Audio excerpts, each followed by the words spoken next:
ஓம் சைராம், ஜெய் சைராம்.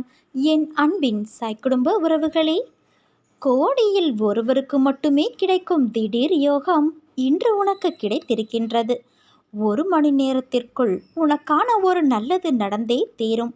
என் பக்தனின் வாழ்வில் நடக்கும் எந்த ஒரு செயலும் என் அனுமதியின்றி நடக்காது. அவனது வாழ்வில் என்ன நடந்தாலும் அவனது நன்மைக்காக மட்டுமே நான் நடத்துகிறேன் என்பதை அவன் முழுமையாக நம்புவான். அவன் வாழ்வில் அனுபவிக்கும் ஒவ்வொரு சுகங்களும் என் ஆசீர்வாதத்தால் அளிக்கப்பட்டது. தாய் எப்படி தன் குழந்தைக்கு ஒவ்வொன்றையும் பார்த்து பார்த்து செய்வாளோ, அதே போல சாய் பக்தர்களாகிய நாம் எதற்கும் பயப்படக்கூடாது. என்னிடம் முழு மனதோடு கேள். என்னிடம் உள்ள அனைத்தையும் நான் உனக்கு தருவேன்.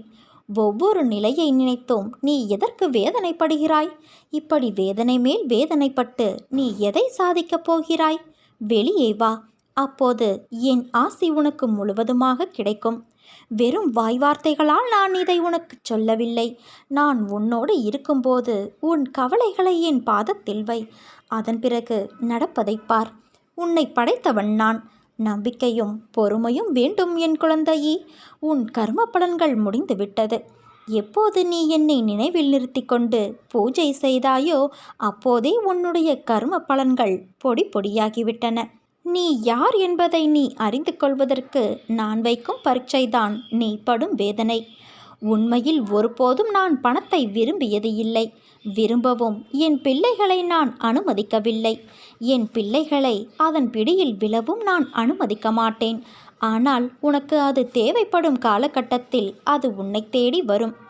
யாருக்கும் இல்லை என்று சொல்லாதே. யாரையும் வெறுத்து ஒதுக்காதே. உன்னை தேடி உன் சாய் தேவா நான் வரப்போகிறேன் குழந்தையே.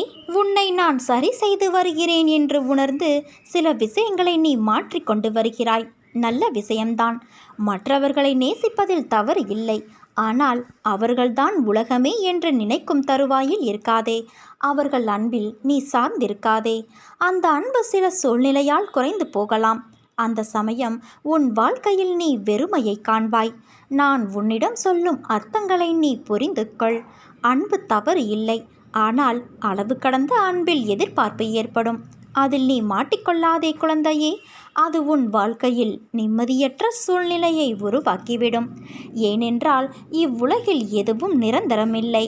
இந்த உலகில் நீ பிறந்தாய் வாழ்ந்தாய் என்று இருக்காதே. மற்றவர்களின் உணர்வை உன் உணர்வாய் மதித்து நட. அந்த அனுபவத்தில்தான் வாழ்க்கையை உன்னால் வாழ முடியும். அதன் பிறகுதான் உண்மையான வாழ்க்கைக்கு நீ அர்த்தத்தை உணர்வாய். இவ்வுலகில் நிரந்தரமென இருவரை நினைத்துக்கள். ஒன்று உனக்குள் இருக்கும் ஆத்மா, இன்னொன்று உன் சாயப்பா நான். நீ நம்பிக்கையோடு இருந்தால் நல்லதே நடக்கும். சாயிருக்க பயமேன்.